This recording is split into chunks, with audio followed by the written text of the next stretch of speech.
Serious, what's the scariest fact you know? I knew someone who used to be a public health inspector. He said there was a lady where they found a bat living in her house and they made her go get a physical to check for bite marks. The doctor actually found bat bites on her. I know the chances of her getting rabies were still low, but imagine a bat biting you for some fucking reason while you're asleep and you don't even know it. I woke up to a bat flying around my room a couple years ago, which I caught in a Tupperware and let go. I didn't think anything much of it until someone on Insta told me that bat bites can be so small that you don't know they happened. I decided not to mess with those chances, so I ended up getting 7 shots over the course of 2 weeks.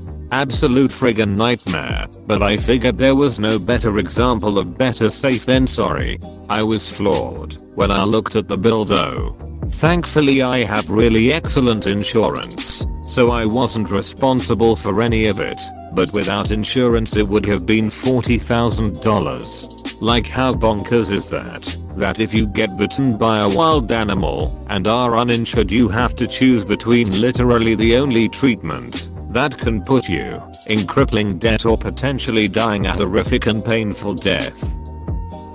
From bats the chances are actually pretty high, something like 119 bats have it.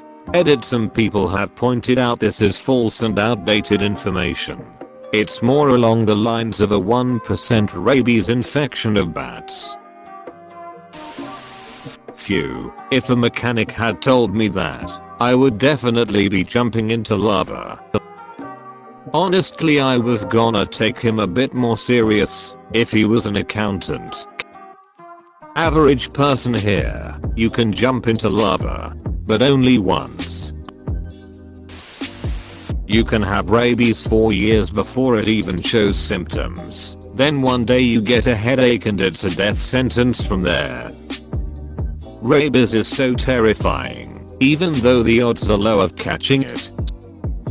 Someone made a very detailed comment on rabies 3 years ago. https www.reddit.com raw comments 81_fed_cute_panda_and_looked_for_adverb 4 UTM_medium android_app and UTM_source and context 3.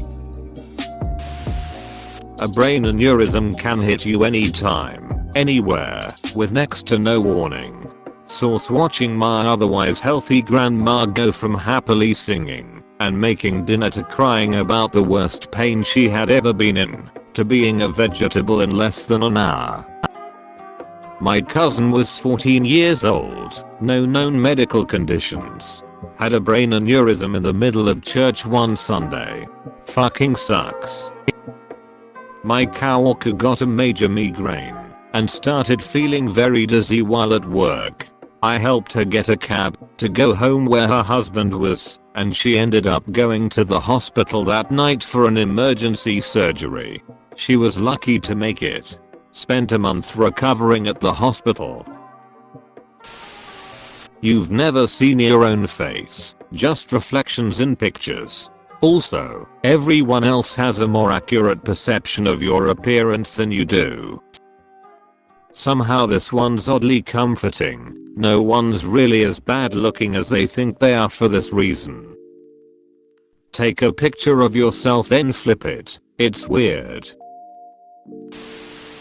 that you really do need 79 hours of sleep every day. Even at 6 hours, the lack of sleep decreases efficiency, productivity, and increases risk of developing dementia and Alzheimer's. Furthermore, it weakens the immune system and handicaps the body's ability to destroy cancer cells, which therefore increases risk of cancers of the breast, colon, ovaries, and prostate. The scary part of it is that you can't get back all the sleep that you lose out on because sleep efficiency decreases, so trying to catch up on the weekends isn't really making up for what you lost throughout the week. And people like to make fun of me when I say I get 9 hours of sleep. Guess I'll die. I sleep horribly, and there's no end in sight. Your skin is not 100% attached to your body. With enough air pressure beneath the skin, your body will become a balloon with a solid core, and it will be excruciating before the embolism kills you. Geologist here. Don't jump into lava. You're mostly water, and lava doesn't just dissolve you. Balloon Boy NC-17 edition. A moose can swim about 16 feet 5 meters underwater, which is why orcas are natural predators of them. Imagine you're diving underwater, suddenly there's a moose sitting at the bottom eating seagrass, then it gets eaten by an orca. That would be terrifying. My day would be done at that point. That's it for me. Thanks. HMM. Moose eating orca. I call dibs on that band name. 1. You can get a brain-eating amoeba from swimming in a water park, lake or river, very rare though too. Prions exist, and, once you've got them, can't be safely destroyed. 3. Without any kind of flotation device, a 25-pound fish is heavy enough to pull you underwater. Psi 2.beb6 and Xerxes. A summer camp I used to go to had one of its counselors die from a brain-eating amoeba. It happened quickly, and by the time they found out it was too late. I was at a fishing lodge once, and hooked into a 200-pound halibut. They tried to put a belt on me with a chain that connected to the rod, so I wouldn't lose the rod. I told them, if I lost the rod, I would just pay for it. Morons. That fish could go from the surface to the bottom around 400 feet in seconds with full drag, and I can't imagine it would have any trouble doing the same if I was chained to it.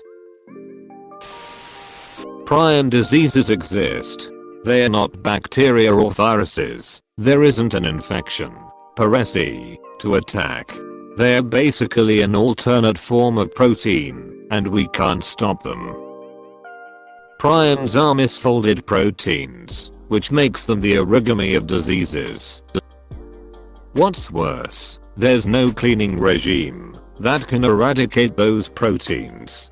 They can be sitting in a field somewhere for a decade and some random cow chews a blade of grass with it. Then you eat that cow and now you're fucked.